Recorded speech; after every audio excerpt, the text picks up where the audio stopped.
All right, I want to talk about some Obamacare issues right now. And right now, the chairman of the House Oversight Committee, Congressman Issa, is calling for a top Obamacare official to testify in the wake of the first successful hack attack on healthcare.gov.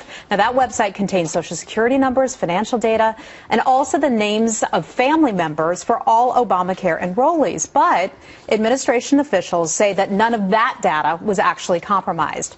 Joining me now is David Catanese, a senior political writer for U.S. News and World Report. Oh, boy. So how on earth did this happen now?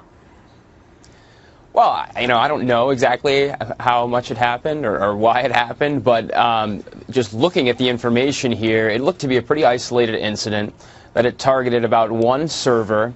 It happened in early July, and as you mentioned, no personal information was compromised. So experts say that this is actually pretty common and that it wouldn't be a story if it wasn't the Department of Health and Human Services, which obviously has had major problems implementing this website and getting it up and running. So obviously there are going to be fears around anything that goes wrong with it. Certainly. Well, the mere fact that this was hacked, and granted, no personal information was gotten, but we do know that malware was installed, and I'm not a tech expert, but it apparently could be used to launch attacks on other portions of the healthcare.gov site. And this really gets to the heart of what I think a lot of Americans are concerned about. When you give over your private information to the government, whether it's the IRS or whether it's to HHS, you get nervous because that stuff can be used to destroy people's lives. You would think that the federal government had enough time to figure out a security plan by now.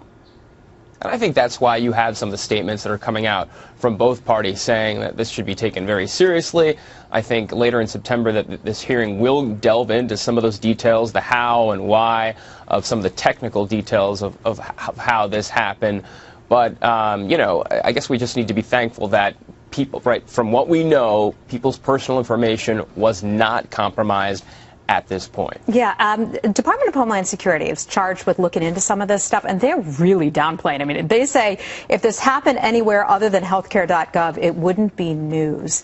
Gosh, we report extensively on Target, on Home Depot, whenever there's any kind of compromising of personal data.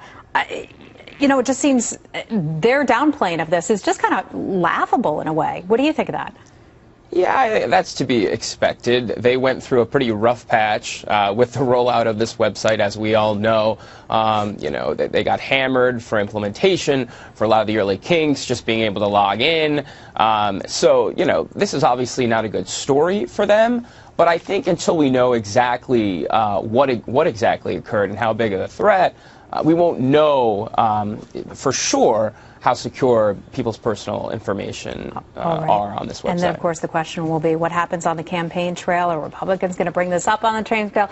A lot of folks are saying it is simply a dog. Stay away from it. But, David, we'll have you back. We can talk about that one another time. David Catanese, thanks.